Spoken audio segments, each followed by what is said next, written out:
from ClarkWoods.com. This is horribly off topic with Chris and Steve. Oh, jeez. Is that a bad one? That was not just Sonic. That was a Supersonic? hedgehog. No. Well, maybe. Ooh. Back into the left. And I'm Steve.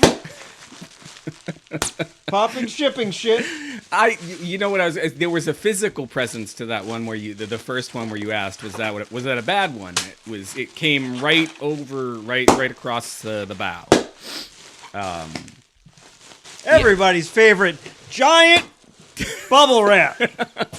My kids, well, they don't fight over it because I know to evenly distribute the bubble wrap and the shipping container materials. Is this, so they each is this getting picked up on the mic? A little bit, yeah. There's a little spike over there. I gotta tell you something, Steve. Gotta tell you something. What? Well, I gotta ask you something. Well, ask away, Chris. So I think I've talked about it before. During my morning workouts, I watch movies. I've been working my way through all of the movies that have piled up in my iTunes over the years, and then I'm going to start into my HBO and Hulu and Netflix and all of that after. So you're watching new stuff. New stuff. Oh, yeah. wow. Yeah. So turning a new leaf. Yeah. So this is the last few months I've been doing this, and now I am down to the last movie. Well, let's just say I'm down to the last movie. What's the last movie? It is Unforgiven. So I've been going through alphabetically. Does Metallica do the soundtrack? I do not believe so. This is the Clint Eastwood vehicle from the 90s. And so there are very few words in the there are very few words in the English language, Steve, that bother me. I am not one of those people who is offended by the M word. Moist. I was trying to spare our listeners. Let it be noted that I didn't say it. All right, I'm just going to try to say all the ones that. Okay. So I'm not offended by the M word. I'm not. But I am offended.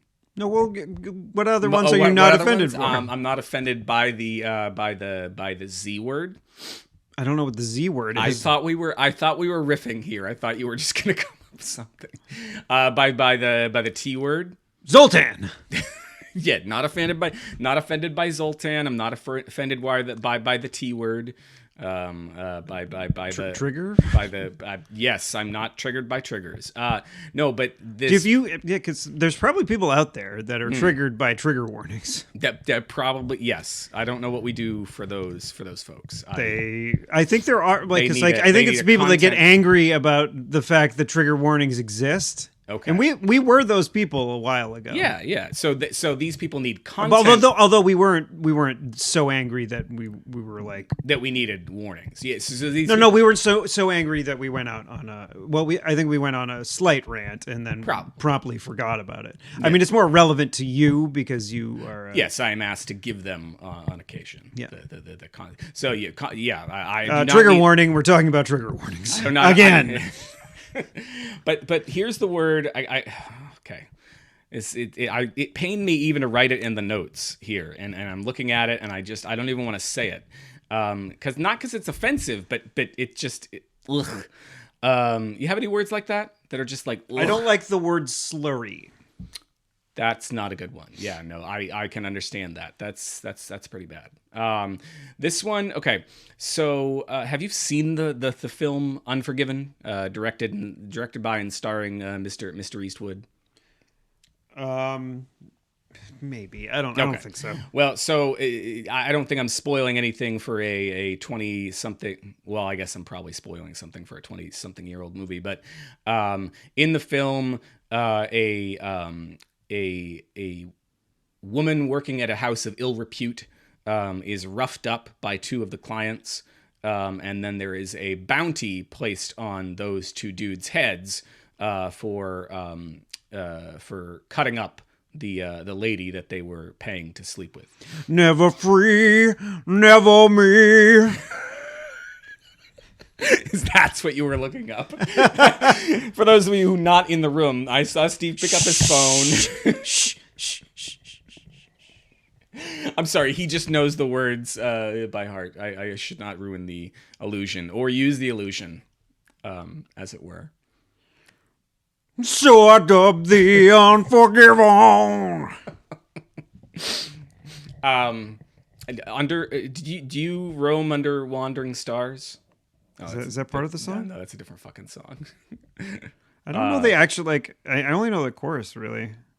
Yeah, I don't. I don't even because they're like I have the lyrics and I'm looking at them and I'm like I don't know how this like. Do you ever listen to The Unforgiven 2, which was on the album Reload? Ugh, no. Is that the one with jizz and blood jizz? Yes, blood jizz. Ugh. Yes. So if you're trigger warning, if you don't like blood jizz, you just heard it. So too late. Trigger warning. Trigger warning. Too late. It's trigger warning. Too late. No. So. What was the word? I didn't get there yet. Oh shit! I wasn't paying attention. So I'm watching this film, and they are describing how this woman has been roughed up. Now, the opening scene of the film shows us how she's roughed up, and her face is cut up. But by the time word has reached Mr. Eastwood's character, the legend of what has happened to this prostitute has grown. And so now it's not just her face that's been cut up, but it's also her breasts and various other parts of her anatomy. And Mr. Eastwood and Mr. Morgan Freeman are having a conversation, and they say that probably... There's a penguin. Oh, no. They say that probably the only thing... Why is there a penguin over there? They're marching. I do the worst impressions. He does these impressions. I think they were the real people. No, so they're talking about all that must be left of her is her, and they use a word to describe her genitalia that is not a word that I've ever heard before. Now, it's not that it doesn't make sense. It's just that it sounds even grosser than... Okay, well, just... And so the word is cunny. Cunny. So the only thing I think the line is, the only thing they didn't cut up was her cunny. And now... I think that's probably a nice way of saying cunt. It may be, but it's not a nice way of saying anything. Like, it's just that's not a word. And I dub thee cut up cunny. It's not a thing that it's not a word that needs to exist. There are plenty of other words. The cunny wasn't cut up. The cunny wasn't cut up.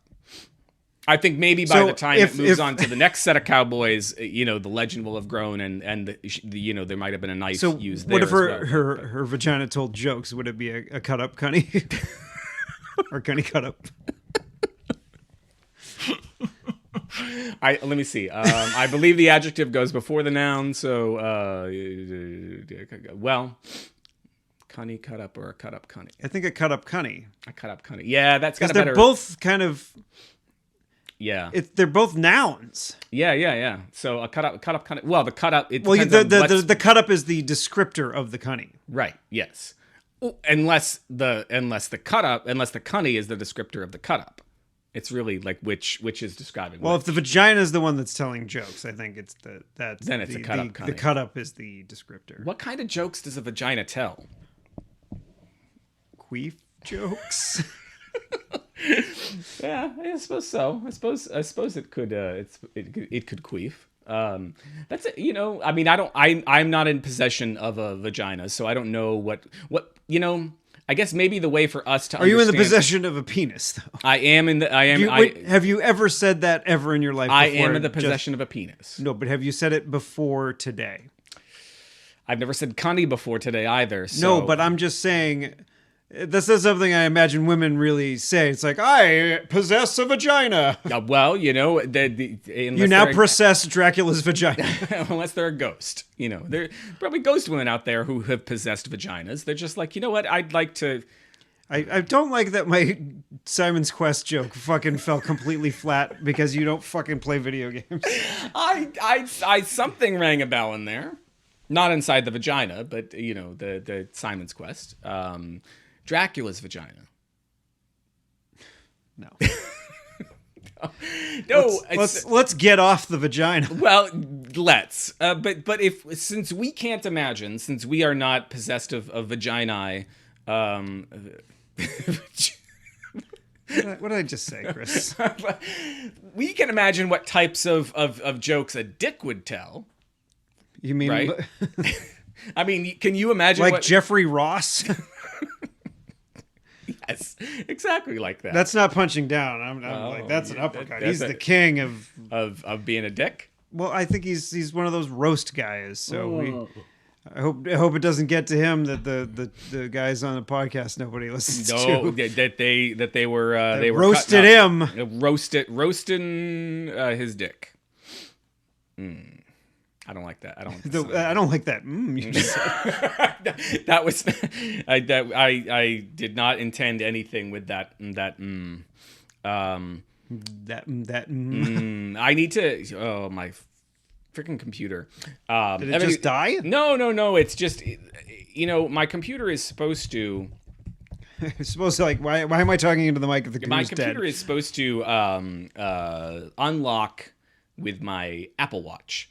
And most of the time it used to work, and most of the time these days it doesn't work anymore, and I don't know why, but that just means that I have to type in my password when it goes to sleep, which just means that I should, you know, swipe my finger across the trackpad, double click on the Mizzhouse every once in a while to make sure that the screen doesn't go to sleep, and I can keep an eye on the audio for this fine program and make sure that none of it is lost into the wastelands of my computer's cunning.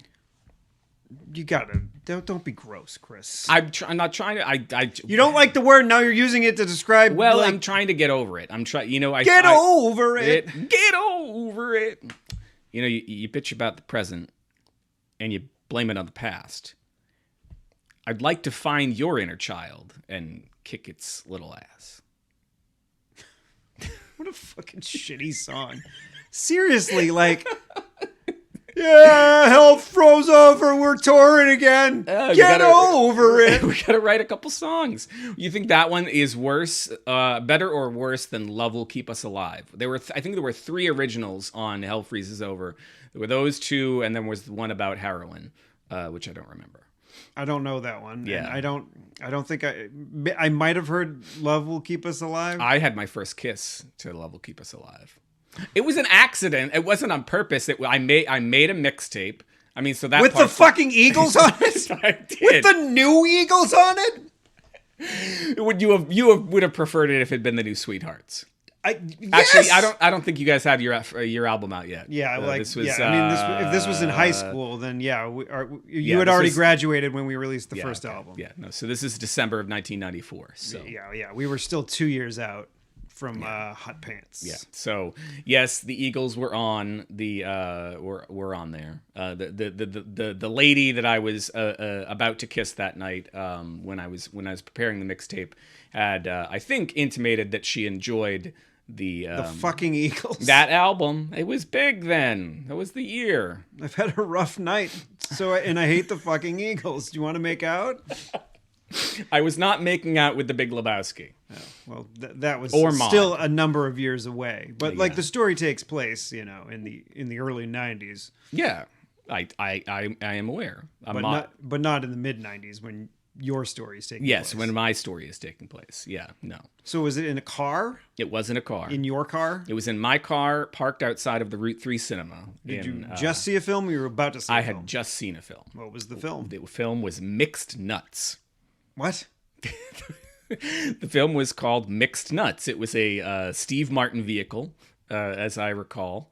So this was like, you know, Cheaper by the Dozen to kind of Steve Martin? Is this pre that? This is pre that. So this is, he might have had, at this point, he might have done one of the Father of the Bride movies, but not both of them. And so this was, and I think this was pre Bowfinger. I don't know. I had a really lousy track record with going to movies on dates, and this one I believe was picked by my date and her friends, who were my friends as well.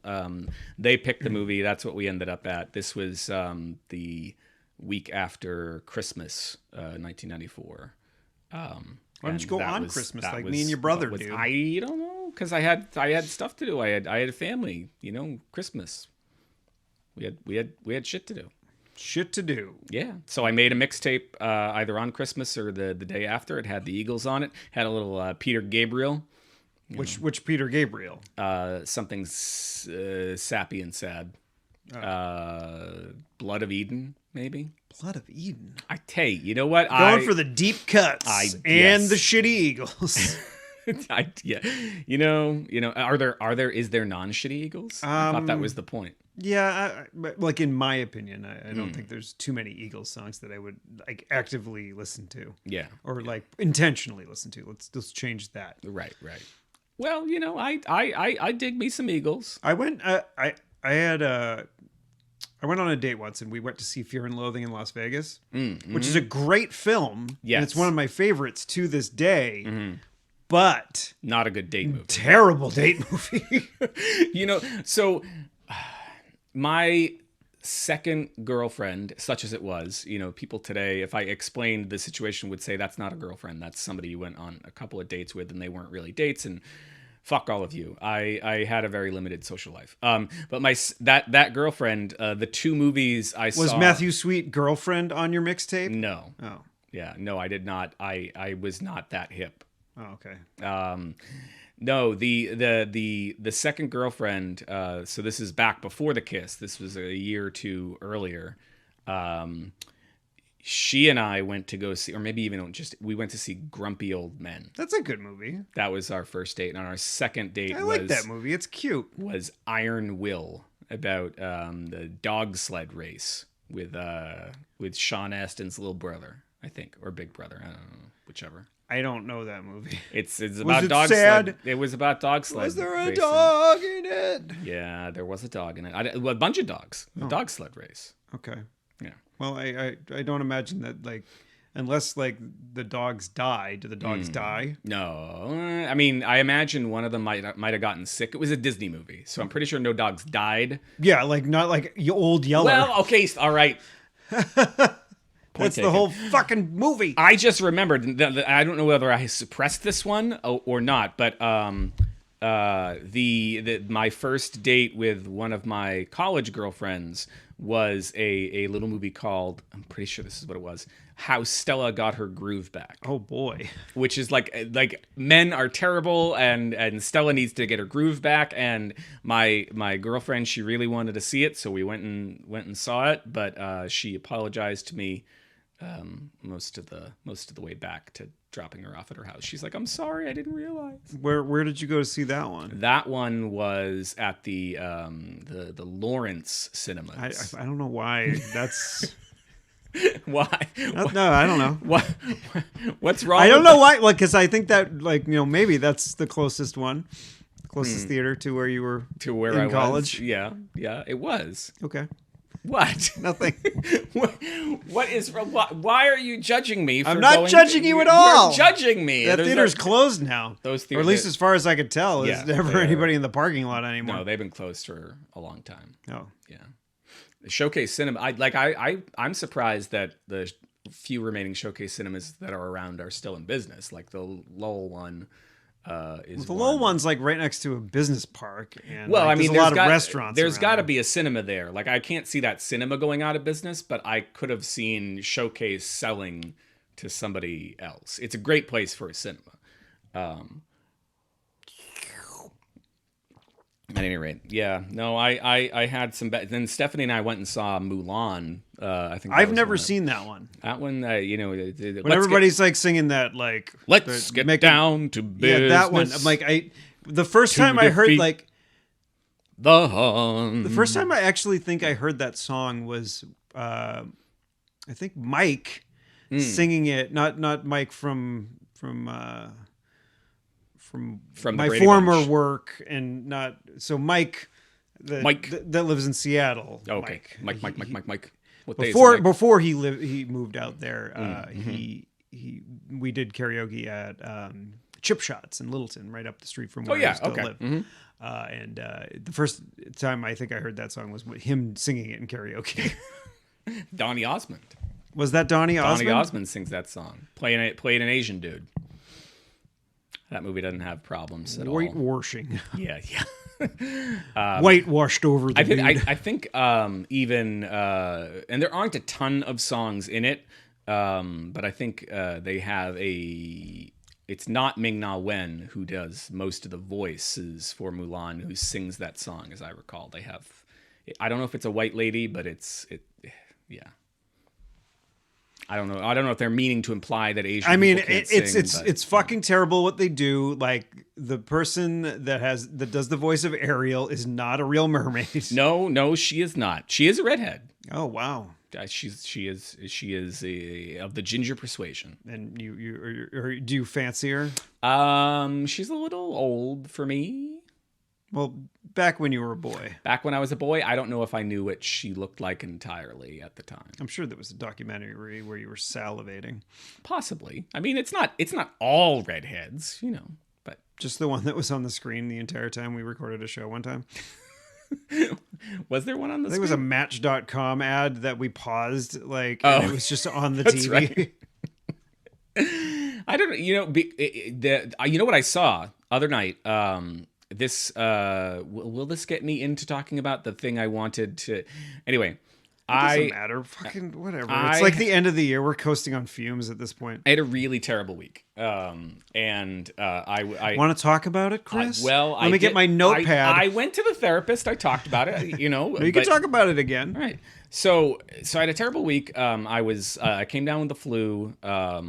Did you actually have the flu? I didn't go to the doctor to get diagnosed, but I did have a fever, and I had You do realize that you can have a fever and not have the flu. Well, I had the fever, I had flu symptoms, and yeah, but flu symptoms can also be cold. Okay, symptoms. maybe I did not have the flu. Because if you had the flu and you came here, we would have been mad at you. But I don't think you had the flu. Okay.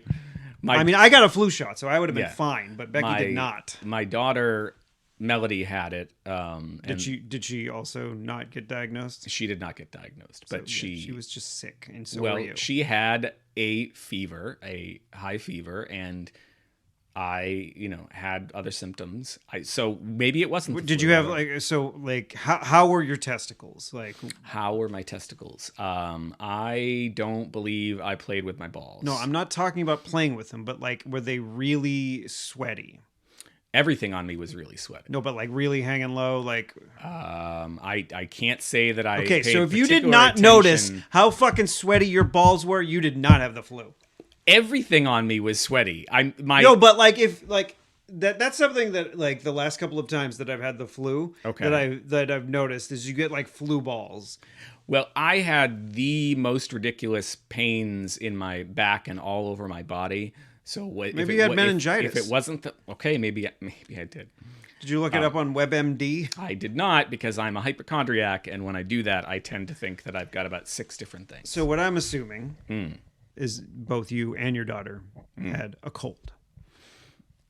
The common cold, which can cause you to have fevers and feel shitty. Okay.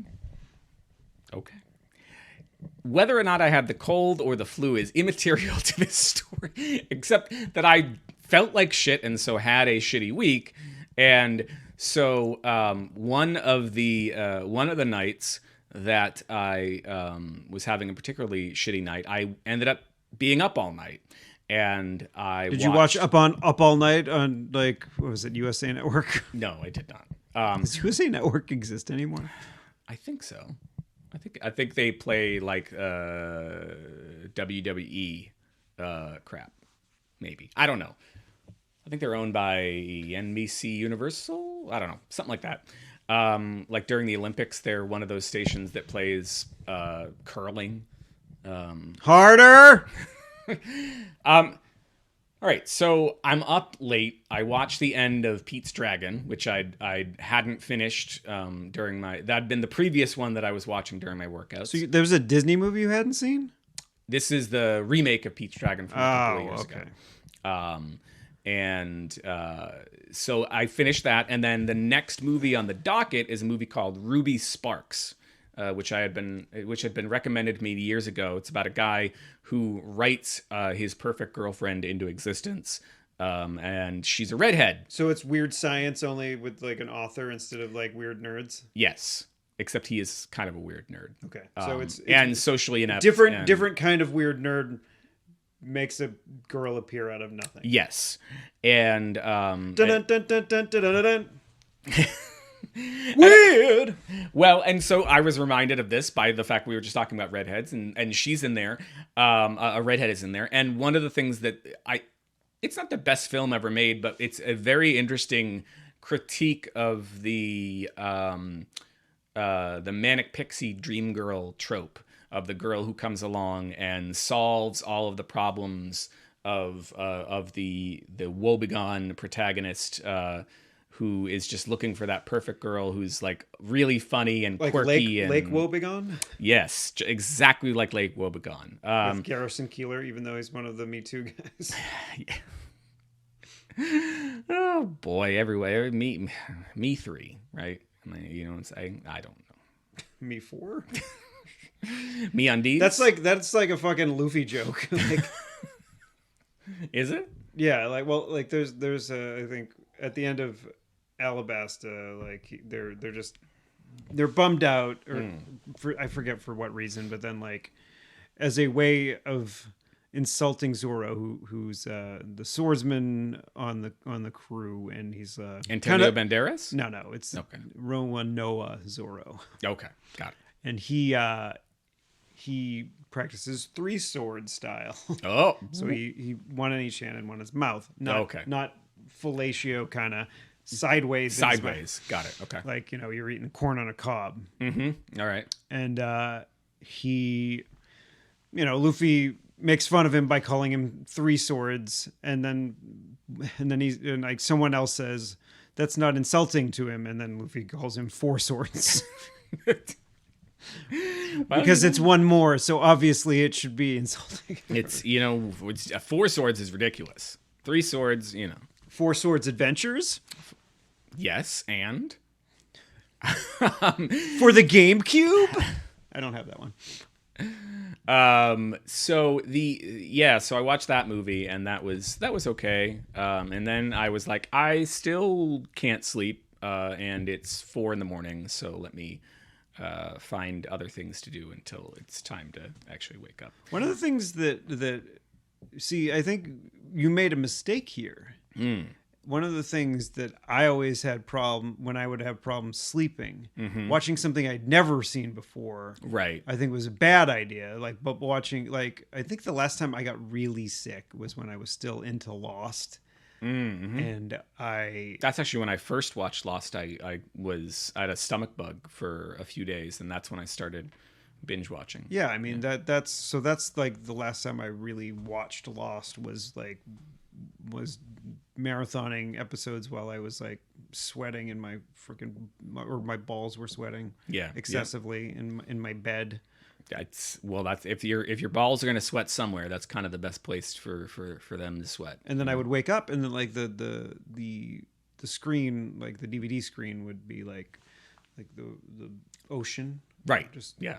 And I'm like, I wake up and I'm like, I'm still sick, but at least this is nice. At least it's nice. Ever have make you have to go pee? Yes, I pissed the bed like 6 times. That's not what I meant. I'm saying, some people, they hear the sound of the ocean, it makes them have to take a whiz. Are you thinking about it right now? Do you have to go to the bathroom? No, I went right before the show. That I remember. Is this an old wives' tale or an old dude's tale that dudes who were in the military, like when you'd hear an old dude whistling in the bathroom in a public restroom, I was like, why are dudes whistling? Except that I never heard that all that much. But this was the story, and the reason behind it was that supposedly that when guys all had to piss next to each other, right, and they could all see, they each would other's whistle dick, and pretend to not look at each other's something dicks. like that. Yep. You ever heard that? that was the real thing. That's the real thing. That's what I remember somebody telling me was that, well, I don't know if they were whistling to back in the day to keep from looking at other guys' dicks, but so you're whistling and you're like, oh my God, look at that hog. That's what they would do. That's what the greatest generation, they came up with ways to piss without looking at each other's dicks. Or to piss and slyly look at each other's dicks. You think they did that?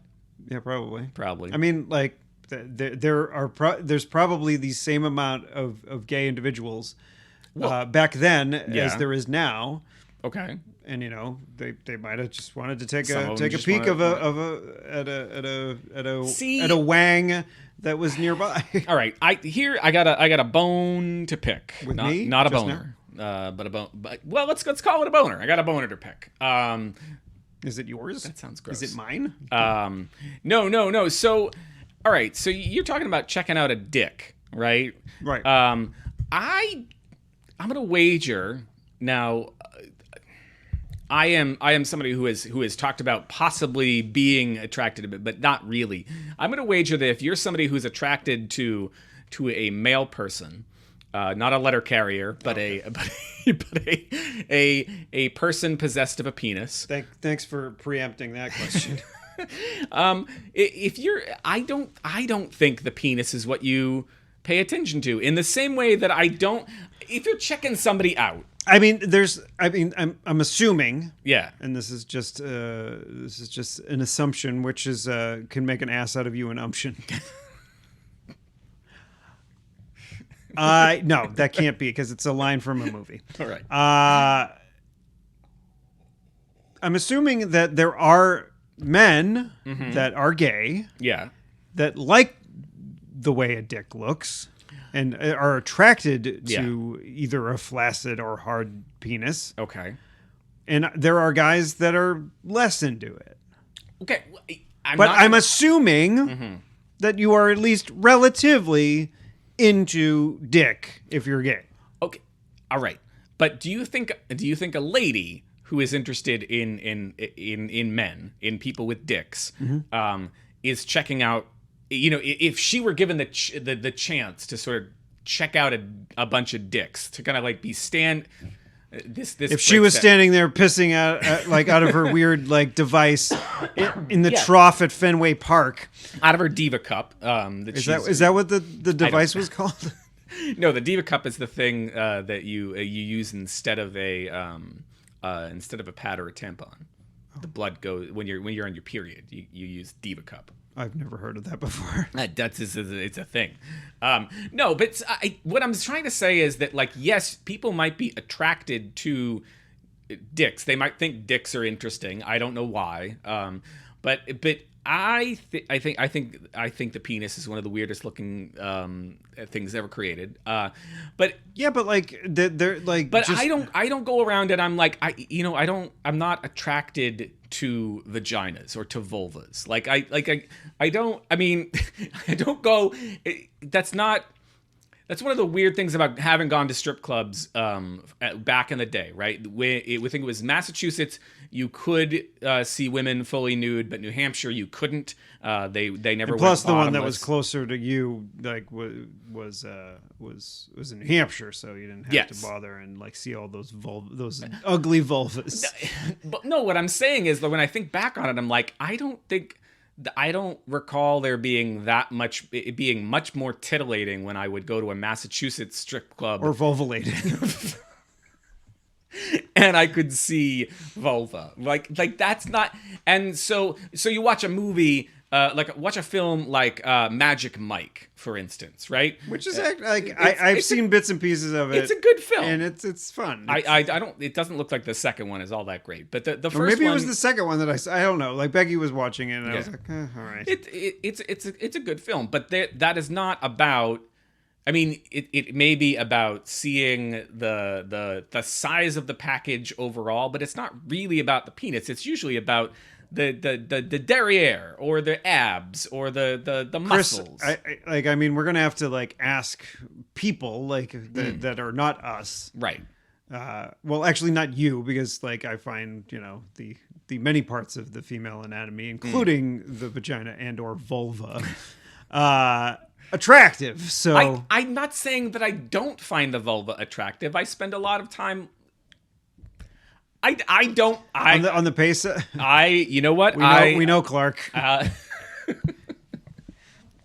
I am an active and enthusiastic cunning linguist. Okay, I like a vulva, one particular. All right, but it's not what I like am checking out all the time. I get that, Chris. I'm just saying, if you got a bunch of guys at a urinal. I mean, assuming the urinal doesn't smell like shit, like the fucking one at Kmart, which I stopped that before I came over here because I really had to pee. You peed before, you got. That's why I don't have to pee. A quarter of a mile up the road, and then you got here, and you're like, I gotta pee. I did. I have a bladder like an infant. But what I'm saying is, have you talked to your doctor about that? I've talked to my doctor about so many things. I am a hypochondriac, so my doctor. The simple fact that you are peeing so much, if you have a going problem, Chris. My doctor has to divide and conquer. That's what I'm saying. I present my doctor with so many problems every time I go in pissing there. is like on the bottom of the list. That is not all I'm saying is give peas a chance. Or peas. Yes, give peas a chance. Yeah, they're good for you, kids. Eat your peas. I don't like them, but give peas a chance. I just think that the penis is not what you finish your business, you step back, and you kind of look at the guy's asses, right? That's probably what's happening. Like if you've got somebody who's checking out other dudes in the restaurant. I think that there's equal amounts of fondness for man ass and penis in the gay community. Well, all right. Well, I guess we'll have to hear from one. Well, here would be nice. We should invite maybe have a at least a slightly less straight white guy. We should have a gay fella. We should have a queer fella on the show to talk to us about peni. Yeah, peni. About peni. But I'm going to stand by it. I think genitalia in and of themselves not the primary thing that anybody's attracted to. I would be willing to bet. I'm going to agree with you there, Chris. Okay. That people aren't going to be like, oh my God, that person's disgusting, but I got to see their dick because if I see it and it's great, then I'll love them forever. No. Oh. That's never a thing that has ever happened. Okay. Or maybe it did. Oh, maybe it did. I don't know. But I'm assuming not. You would be attracted to a person by the way they physically look or a combination of that and how they are and how they interact with you or treat you. Yeah. And then you can get to the point where you see each other's genitalia and then perhaps like them more or less depending on how weird and toad-like their penis is. Not that you're speaking of anyone in particular. Right. Steve, I got a confession to make. You do. It has to do with my terrible week. So I talked to you about how I stayed up late one night. I was working from home all week, and it was a really major work week, and I was feeling very disconnected from my office and very much like everyone hated me, and like all of my bad shit came out. And so It explains the text halfway through the week. The worst day of my terrible week, I decided to this is all I'm already you're already on the worst day of my terrible week. I was you know what, I'm in a fucking pissy mood. I said I could try to do what Steve told me to do today. I should try to watch that episode of Seinfeld about the marble rye. I should. You know what? The day is really shitty. I don't even remember most of that fucking episode. I was just pulling one out of my ass. But a majority of the episodes I enjoy. There's only a couple. Now, you think this story is going to go one way, but it's not. All right, so I couldn't get all the way through, but it's not because it was a bad episode of Seinfeld, and it's not because it was a bad whatever. I was just in that shitty a mood. But here's what I was able to observe is I was able to observe, despite being in one of the darkest moods I've been. I was waiting for like, I hated it because I'm a grouch. No, but I did find myself going, all right, this will be an interesting bit for the show. Like at least I got that. It was hard to be happy about anything at this particular time. But so I'm watching it, and it feels. Let's see. What's the opening? I don't know yeah. So it's, Elaine is at a club watching her. I don't know if he's a friend's dick. No, but Elaine is at a club watching her boyfriend perform. He's a musician, I think. Is he a musician? I don't think he's a comic, so I don't think he's telling jokes. I feel like he's singing a song. Probably. He gets off stage and she's applauding for him, and it's cute enough sort of opening scene establishing Elaine and she digs this guy, and it's all hunky dory. And then at some point it cuts to Kramer? No, George. Yeah, it cuts to George and his parents getting ready to go over for the evening meal with the woman. Is he getting married? Is that what's? Was that around the time where George was getting married? I think George is about to get married, and they're going to meet the in-laws. And so the dynamic between George's parents is funny, and so it. I mean, Jerry Stiller is pretty darn funny. But I'm saying you picked a very good, or at least very representative episode, right? And so then we get a scene between... I really didn't realize that it was going to be that good. I mean, I don't know. Maybe there are plenty, but in terms of what I had understood about Seinfeld, right, outside of the terrible, shitty, and which I know we've talked about it. The series finale. We joke about it a lot. I know that it's not representative, so. Right. So this was refreshing for me in that sense of like, okay, so this is what you get. And so there's a scene between Jerry and Elaine in I don't know if it's Jerry's kitchen or Elaine's kitchen, or it's probably Jerry's. Jerry's, okay, yeah. Like so there's several locations that right, and that's one of the one of them. There's the diner, Jerry's apartment, the diner, and then that's where a majority of the scenes take place, right? In those two places.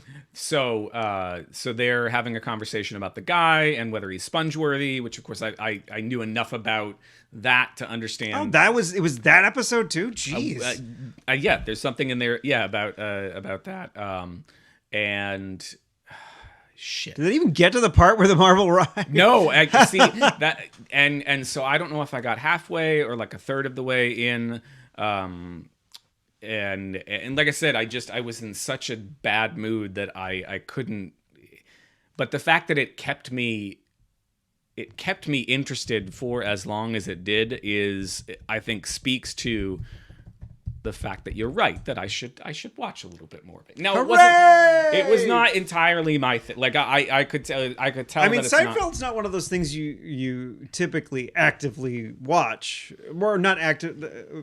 I'm saying it wrong. It's not something you actively seek out, right, to watch. I mean, I did a while back. Like I was just like, I want to watch all of Seinfeld again, right? When it got onto Hulu or whatever, so I did that. Yeah, but. Like it is on so much in syndication, right? That whenever I watch it, it's because it's on, and it's not like, and it's usually never here, right? Because we don't watch television. Yeah, you just flick, and you're like, oh, if you're like, I think it was the last time we were at Becky's parents' house where I watched an entire Red Sox game, and then I was just flipping around, and I'm like, oh, Seinfeld's on, so I just put that on. Yeah. No, but it was I'll say the one thing that I couldn't, like, I was still trying to find a way to, was Kramer, and I don't know what Kramer was doing. He goes downstairs to help somebody with their groceries, maybe, or somebody goes down there to help him with the groceries. I don't. They probably were like, well, we need to have, like, I think they were like, well, we need to have Kramer in the episode. Yeah, and he's gonna take the guy's cab for a couple of days or some damn thing, and he's Kramer's C story. Yeah, Kramer's obviously not the big plot in this one, but yeah, no. So I am curious to see, especially since I never even got to the Marble Rye, but something about what was going on with the in-laws and that family, like it was obvious that like Jason Alexander and Jerry Stiller were like, if I could just get them in that scene, it would be great, but the other people were very sort of playing types from the 90s. And well, I mean, it was the 90s. Yeah, but the very sort of snooty, waspy in-laws, and then the very sort of the woman that he's marrying is kind of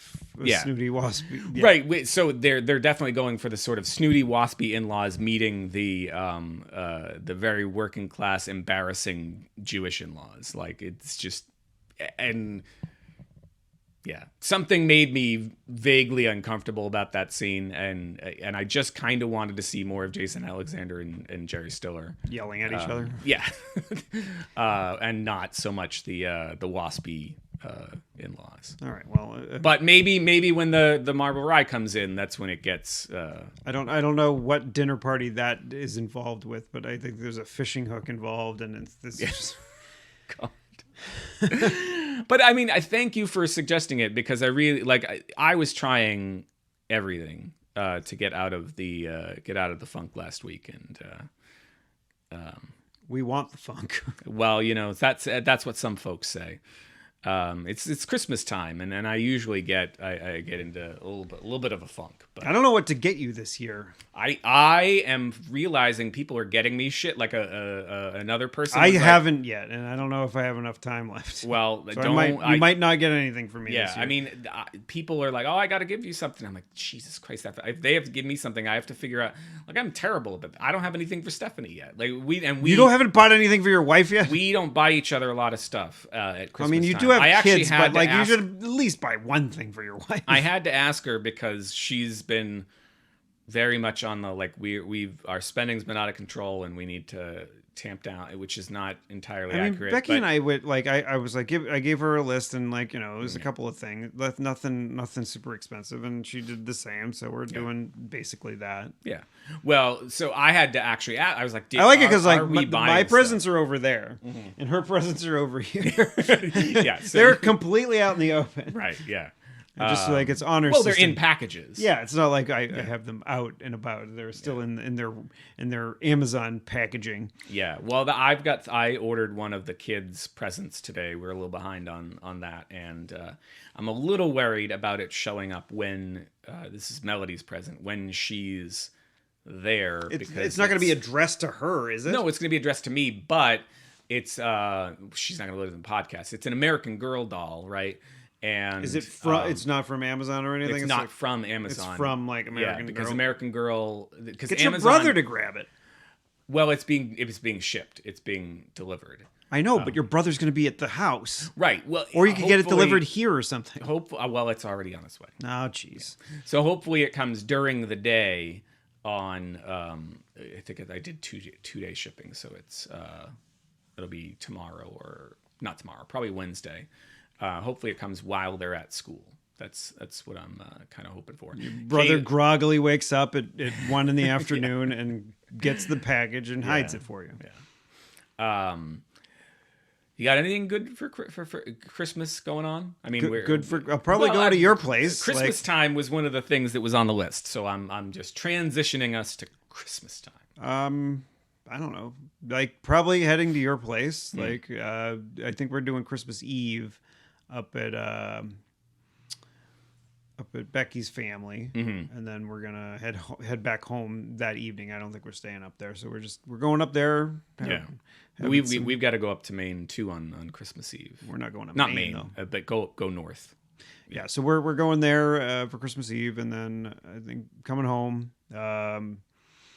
and be in our little place for our first Christmas as a married couple. Hey, that's a good thing to be. And then my dad will probably come by sometime in the afternoon. Yeah. And then if you guys are doing something, we'll probably head over in the evening. Yeah, I am not sure. We've got fewer people coming than I think we've had in recent memory. It's very weird. We used to be the house where a ton of people came, but I know, and I've been obnoxious there on several occasions. But now it's my cousin Carrie got married, and so she's going off with her husband's side of the family, and her dad died earlier this year, so that side of the family, which was the one my mom's immediate family, has gotten smaller and smaller, and my dad's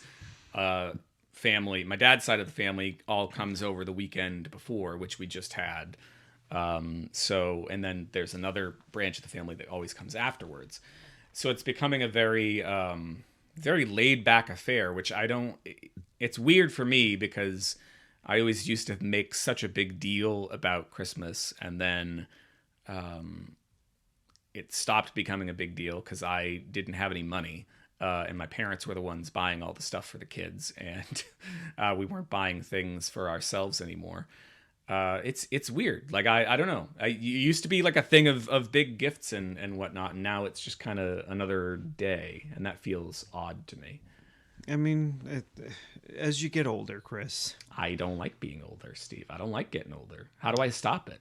You can't. Yeah, fuck. I think there's a They Might Be Giants song that says, "You're older than you've ever been, and now you're even older." Which song is that? That sounds like right up my alley. Let me look it up. While you look that up, we got two things that are left on this list here. One of them has been on the list for a while. I don't want to talk about it. All right. Well, so that ship is sailed. That ship has sailed. All right. It's gone. But I had a thing about the Crimes of Grindelwald that I never talked about.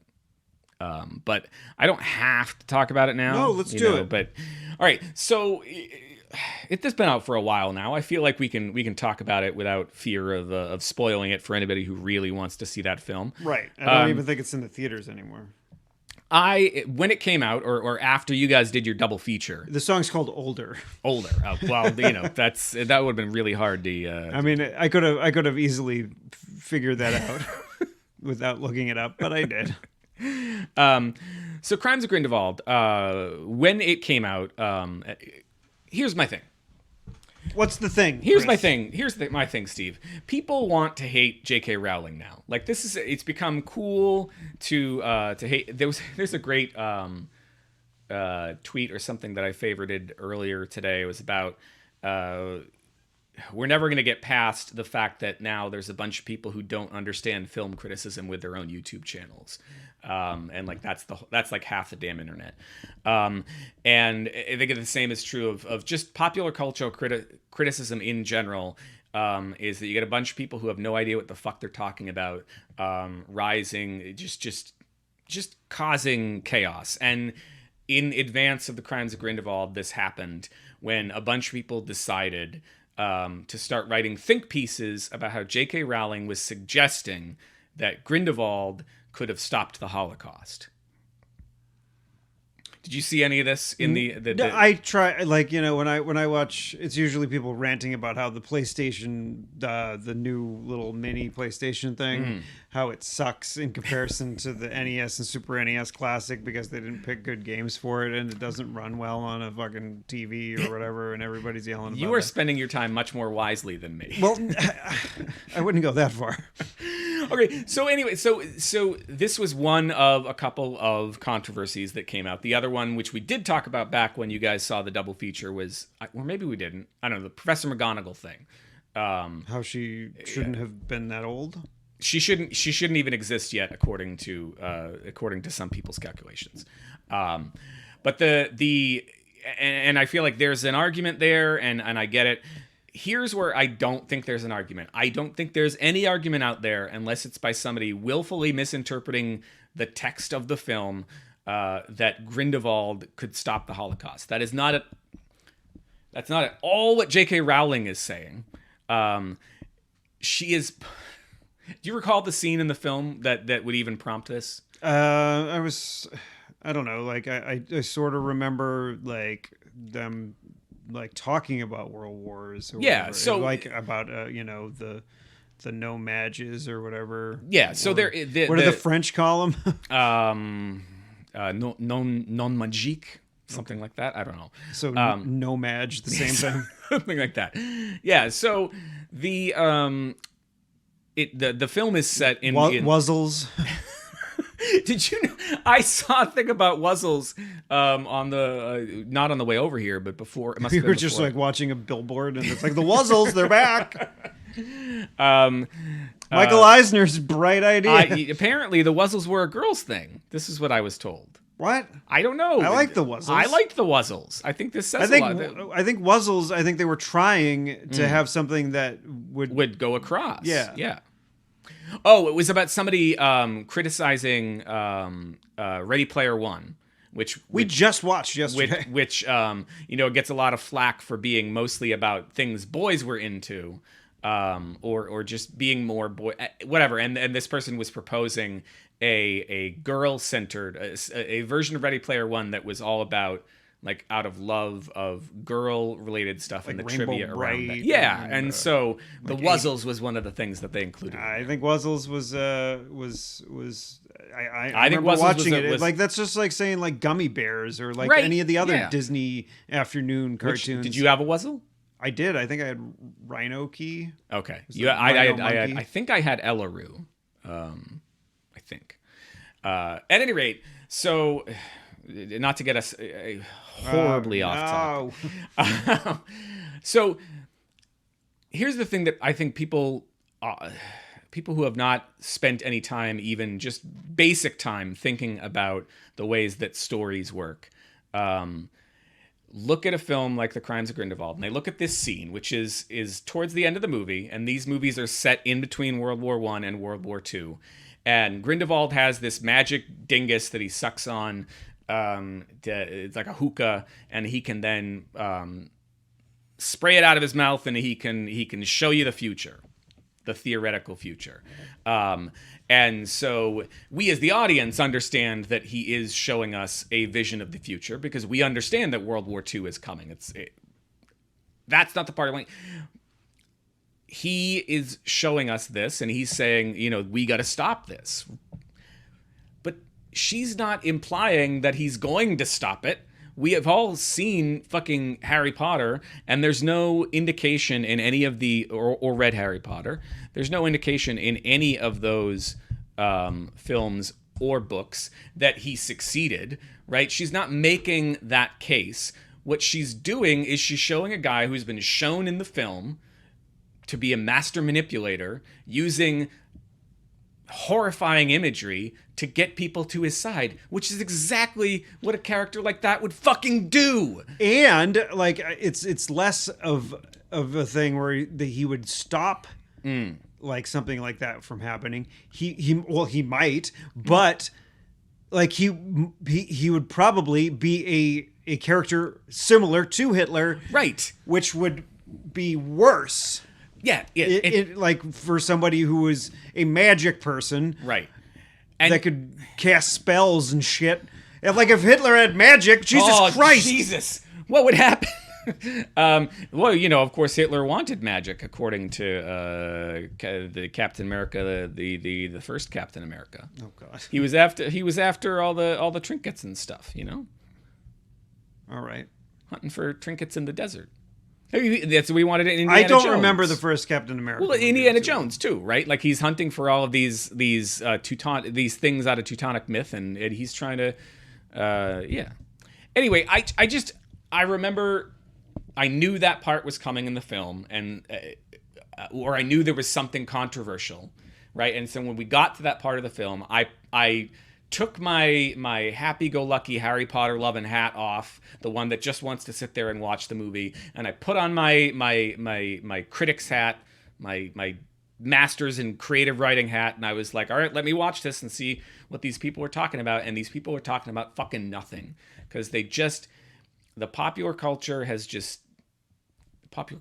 fucked up, Steve. Yep. And they think they know what they're talking about, and they don't, and they should try harder. I remember going out with some people. This was like we were going to go to Do Re Mi. In formerly a karaoke place in Allston, Massachusetts. Yes. So it was specifically for that. Like you go there and you get a room. A mutual friend had a bachelor party there. Yeah, and you go there, you get a room, and you sing songs with your friends all night, basically. And you like in the past, I think every single time we've gone there, we've snuck alcohol in there. Yes. Because you're not supposed to have alcohol in there, but everyone does. Yeah. I think there's like a $500 fine if you yak in a room. So buyer beware. This was a time we were planning on going there, and I met up with some friends beforehand that weren't sure if they were gonna come along, and they ended up not. Yeah. But like this dude was just talking about how he was a movie buff. And I love them movie buffs, so especially like the self-proclaimed ones. So this particular guy he was saying he was a movie buff because he had a lot of movies. Okay. And that's one qualification. I mean, like possession is, I guess, 9/10 of the law. What? I was like, I think of the buff movie, he was really jacked. Oh, he was a jacked movie buff. No, he wasn't. Okay. He was just talking about like a bunch of shitty movies, and I think my girlfriend at the time was just like, no. And I was being more subdued because these were people that I knew, or actually it was friends of somebody that I knew. Like this was, so you were on better behavior. Yeah, so I didn't want to but she was not on her best behavior and was basically just like, you're a dumb shithead, in not so many words. Yeah. And so basically, I think that's why they didn't come, because they were sort of a little bit salty on things that she had said. Well, but yeah, I mean, like as much as she could have had a better tact, she was right. Yeah. And I mean, I'm a student of the media, right? And so I find that my opinion could perhaps have a teeny bit more weight than someone who has a lot of movies. I would say that you have the right to call yourself a buff. Maybe, but I don't think I would, because I'm too modest. Well, yeah, except for when I'm not being modest. Well, that I'm just being modest. Shit. Now I can't remember the rest of it. All right. All right. Hey now, ladies. No. You can find the show notes for this episode at clarkwoods.com/hot/218. And if you'd like to shake your Polaroid picture right into our inbox, you can do that. We are at hot@clarkwoods.com. We're at what? We're you can email us hot@clarkwoods.com. Yes, you can email us at hot@clarkwoods.com. Don't confuse people. Well, yeah, we don't get it. I mean, we're lucky that Leo emails us, but Okay.